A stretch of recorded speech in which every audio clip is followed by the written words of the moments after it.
जो grammatical errors होती हैं सबसे ज़्यादा, उनमें से एक एरर जो बहुत ज़्यादा रिपीटेड होती है उसको लेके ही एक ये लेसन है।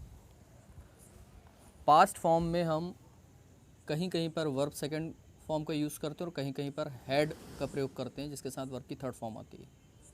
आमतौर पर देखा गया है कि इसको लेके बच्चे बहुत कंफ्यूज होते हैं जब वो इंग्लिश को सीख रहे होते हैं, ख़ासतौर पे हिंदी लैंग्वेज का इस्तेमाल करने वाले बच्चे या स्टूडेंट्स का है।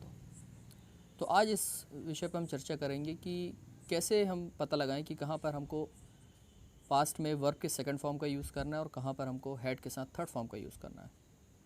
तो चलिए स्टार्ट करते हैं। हमने पिछले लेसन में देखा है कि वर्ब के सेकंड फॉर्म का जो प्रयोग होता है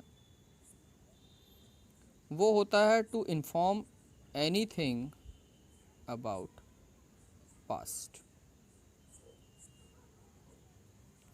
कभी भी पास्ट से जुड़े हुए किसी भी एक्शन के बारे में जब हमें किसी को केवल इन्फॉर्म करना होता है, केवल ये बताना होता है कि किसी ने कोई काम किया अथवा कोई काम नहीं किया, या किसी ने कोई काम किया था अथवा किसी ने कोई काम नहीं किया था, हमारा इंटेंशन केवल किसी को इन्फॉर्म करना होता है, तो वहाँ पे हम वर्ब के सेकंड फॉर्म का प्रयोग करते हैं अगर अफर्मेटिव सेंटेंस है, और अगर नेगेटिव सेंटेंस है तो डिड के साथ नॉट का। उदाहरण के लिए मैंने पिछले लेसन में आपको वर्ब के सेकंड फॉर्म का यूज़ करना बताया था, ठीक है। अब ये मेरे को बोलना है, तो I taught you in my previous lesson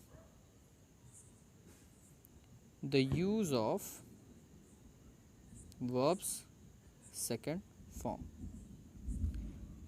यहाँ मैंने हैड का प्रयोग नहीं किया है क्योंकि मेरा काम केवल ये इन्फॉर्म करना है कि मैं आपको इन्फॉर्म करूँ, ये बताऊँ कि मैंने आपको वर्ब के सेकंड फॉर्म का यूज़ करना पिछले लेसन में बताया था। इसलिए मैंने यहाँ पे देखिए सब्जेक्ट के बाद सीधे सेकंड फॉर्म का प्रयोग किया, आई के बाद सीधे टॉट का प्रयोग किया, यहाँ कहीं हैड नहीं लगा है। सपोज़ कोई नकारात्मक सेंटेंस मुझे बनाना है कि मैंने अपने पिछले लेसन में आपको हैड का प्रयोग करना नहीं बताया था, तो I did not teach you in my previous lesson the use of had।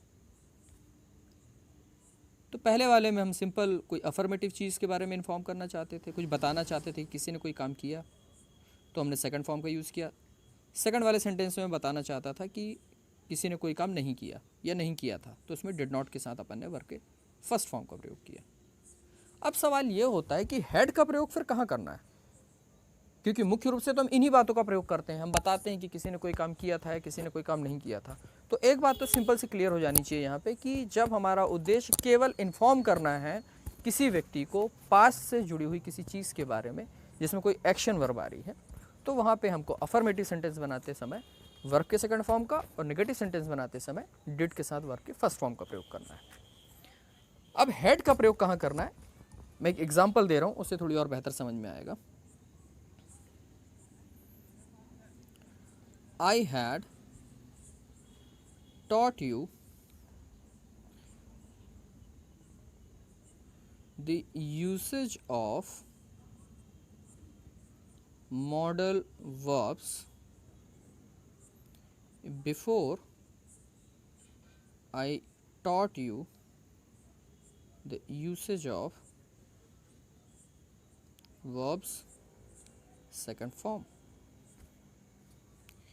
यहाँ पे आप थोड़ी सी ध्यान देना है अपने को, क्योंकि इस सेंटेंस में मैंने दोनों चीज़ें इंक्लूड कर ली। यहाँ पर फर्स्ट स्ट्रक्चर में आप देख सकते हैं मैंने हैड के साथ थर्ड फॉर्म का यूज़ किया है, जबकि इसी सेंटेंस के सेकंड वाले जो पार्ट है उसमें मैंने यहाँ पर आई के बाद सेकंड फॉर्म का यूज़ किया। अब सवाल ये पैदा होता है कि दोनों चीज़ें पास्ट की ही हैं, तो इसमें मैंने कहीं पर हैड का प्रयोग और कहीं पर सेकंड फॉर्म का प्रयोग क्यों किया। I had taught you the usage of modal verbs, मैंने तुम्हें मॉडल वर्ब्स का यूज़ करना बताया था, और सेकंड वाले में क्या बोल रहा है, I taught you the usage of verbs second form, मैंने तुम्हें वर्ब्स के सेकंड फॉर्म का यूज़ करना बताया था। लेकिन इन दोनों के बीच में एक वर्ड आ रहा है बिफोर, मतलब मैंने तुम्हें वर्ब्स के सेकंड फॉर्म का यूज़ करना जब बताया था, उससे पहले क्या बताया था, उससे पहले मैंने आपको मॉडल वर्ब्स का यूज़ करना बताया था या पढ़ाया था। इसका मतलब ये है कि जब हमको पास्ट में ये बताना होता है कि दो घटनाएं घटी, दोनों पास्ट की ही थी, तो उसमें से जो घटना पहले घटी उसको हम हैड के साथ बताते हैं, और जो घटना उसके बाद में घटी उसको हम सेकंड फॉर्म के साथ बताते हैं। तो क्योंकि मैंने आपको मॉडल वर्ब्स का यूज़ करना पहले बताया और ये घटना पहले घटी, और वर्ब के सेकंड फॉर्म का यूज़ करना मैंने उसके बाद बताया, इसीलिए जो घटना पहले घटी उसे अपन ने हैड में बनाया हुआ है, और जो उसके बाद घटी उसे अपन ने सेकंड फॉर्म में बनाया हुआ है। आई होप आपको बात समझ में आ रही है। चलिए एक एग्जांपल और देखते हैं। The patient had died before the doctor arrived.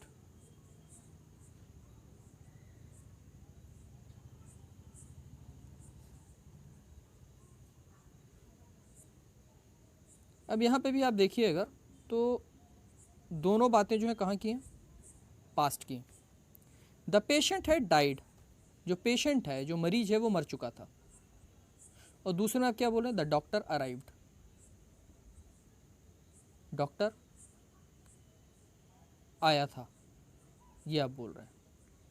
तो डॉक्टर के आने की घटना भी पास्ट की बता रहे हैं आप, और पेशेंट के मरने की घटना भी पास्ट में घटी, यही बता रहे हैं आप। लेकिन पेशेंट वाले पार्ट में आपने हैड डाइड लगाया है, जबकि डॉक्टर वाले पार्ट में आपने सिंपल अराइव्ड लगाया। तो ऐसा क्यों?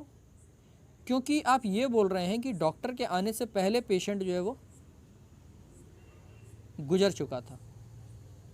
मतलब अगर हम पेशेंट के गुजरने की घटना को डॉक्टर के आने की घटना से तुलना करें और देखें कि पहले कौन सी घटना घटी, तो पहले पेशेंट गुजरा है और उसके बाद डॉक्टर आया। इसलिए जो घटना पहले घटी उसके साथ हमने हैड का प्रयोग किया है, और जो उसके बाद घटी उसको सिंपल हमने, क्योंकि अफर्मेटिव सेंटेंस है इसलिए सेकंड फॉर्म में बना दिया, नेगेटिव होता तो डिड नॉट करके हम बनाते उसको। सपोज इसी को हम ट्विस्ट कर दें तो कैसे मीनिंग चेंज हो जाएगी इसमें। The doctor had arrived before the patient died. यही सेंटेंस है, लेकिन हमने सीक्वेंस चेंज कर दिया। जो एक्शन घटे हैं पहले वाले सेंटेंस में, जो बाद में हुआ है वो सेकंड वाले सेंटेंस में पहले हो गया। अब अगर हम थर्ड सेंटेंस को देखें, the doctor had arrived before the patient died, इसका मतलब यह है कि डॉक्टर आ चुका था और पेशेंट बाद में मरा। तो इसका मतलब यह है कि हैड का प्रयोग हम तभी करेंगे जब हमको पास्ट से जुड़ी हुई दो घटनाओं के बारे में बताना हो, और उस कंडीशन में जो घटना पहले घटी है उसको हम हैड का प्रयोग करके बताएंगे, जबकि जो घटना उसके बाद में घटी है उसमें हम वर्ब के सेकंड फॉर्म का यूज़ करके बताएंगे। यहाँ पे भी इस बात का ध्यान रखना है कि अफर्मेटिव सेंटेंस है तो सिंपल हैड के साथ थर्ड फॉर्म आएगा, और अगर नेगेटिव है तो हैड के साथ नॉट लगाना है, फिर थर्ड फॉर्म आएगा। इसी प्रकार से जो घटना बाद में घटी, अगर अफर्मेटिव फॉर्म है तो सिंपल सेकंड फॉर्म लग जाएगा वर्ब का, और अगर नेगेटिव कुछ घटा है तो डिड नॉट के साथ वर्ब का फर्स्ट फॉर्म आएगा। तो ये एक इम्पॉर्टेंट लेसन था जिससे संबंधित कुछ क्यूरीज भी आ रही थी, और एक इम्पॉर्टेंट क्यूरी भी है क्योंकि इसमें कन्फ्यूजन बहुत होता है, और मैंने इसको कम से कम समय में एड्रेस करने की कोशिश की। आई होप आपको ये चीज़ समझ में आई होगी, और इन केस अगर अभी भी किसी को कोई डाउट रह गया तो आप कमेंट बॉक्स में अपनी क्यूरी रख सकते हैं। मैं कोशिश करूँगा कि ज़रूरत पड़ने पे एक और वीडियो बनाया जाए जिसमें और थोड़ी डिटेल में एक्सप्लेन करूँगा। बट इसको अगर आप समझ चुके हैं तो इस तरीके को सेंटेंस बनाए जिसमें पास की दो घटनाएँ हों, हमारे स्टेशन पहुंचने से पहले ट्रेन जा चुकी थी, इस तरीके से। तो ट्रेन निकल गई थी, मतलब the train had left the station before we arrived the station. ठीक है, कि कई बार ऐसा होता है कि हम स्टेशन पहुंच जाते हैं और उसके बाद ट्रेन छूटती है, तो वहाँ पे क्या हो जाएगा, we had arrived the station before the train left. तो पूरा इस सीक्वेंस पे डिपेंड करता है, जो घटना पहले घटी वो हैड में आएगी, और जो बाद में घटी वो सेकंड फॉर्म में या डिड के साथ फर्स्ट फॉर्म में आएगी। तो आज के लिए इतना ही। एक नए लेसन के साथ हम फिर हाजिर होंगे बहुत जल्द। Stay safe, stay positive, take care and bye bye.